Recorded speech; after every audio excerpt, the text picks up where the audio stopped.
Good day mga kasimple.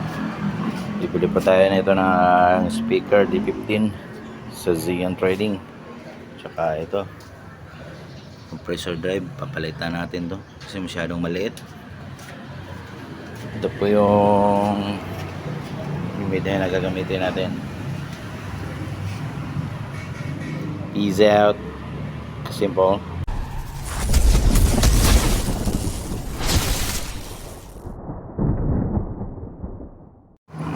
We back here mga kasimple, Xeon Trading. Okay, pasok na tayo. Bibili tayo doon sa loob. Okay. Meron silang may MCB dito. Ito, mga tower, mga powered speaker.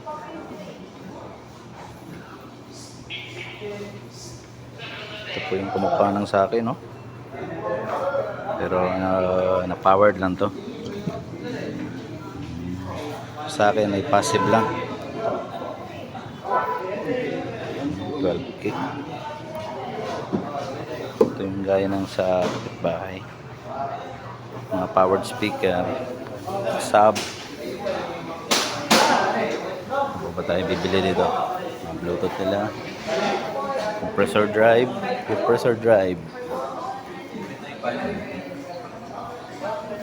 Yung mga alay na rin nila dito. Ito yung mga speaker nila dito. Yung na-vlog natin dati.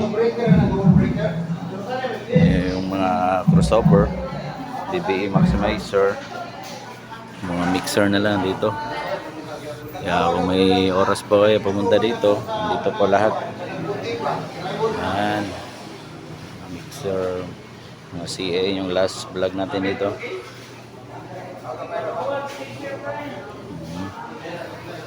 So dito pala yung compressor driver nila.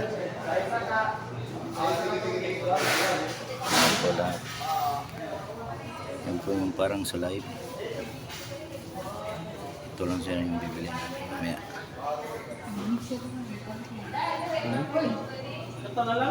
Okay mga kasimple, check out.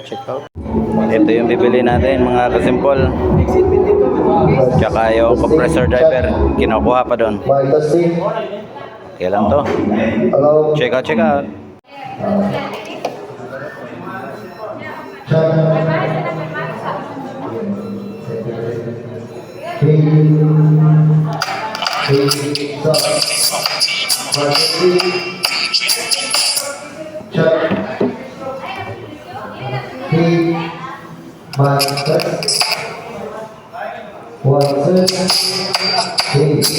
Good na yan, pambahay lang.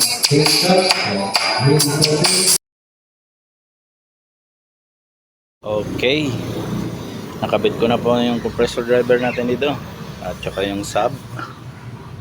Yan, sound check po natin to para ready po ngayong event natin sa 7 and 8 Sumbain meeting ng mga barangay council natin dito sa amin. Kaya po salamat. Check po natin to.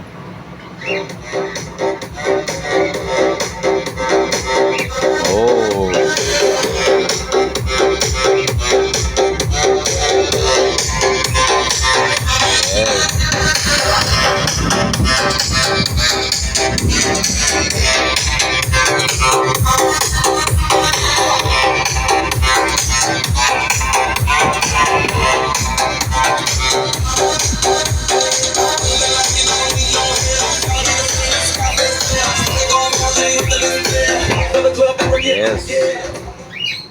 Po, magagamit na po talaga natin itong D50 natin. At baka may magtaka na baka Joson to. Hindi po to Joson. Hindi rin po ito RCF. Po ay Daichi 2011 model.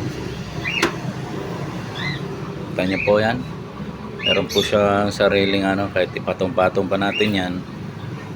Yan, matagal na po sa akin yan. Nagtataka nga ako bakit may ganitong model ng mga Joson ngayon tsaka yung RCF. Yes. Okay. Gamitin po natin to.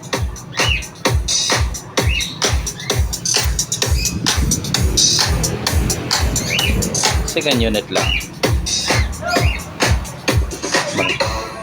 Maraming po salamat po sa inyo mga ka-simple.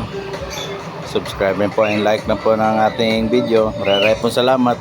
Peace out.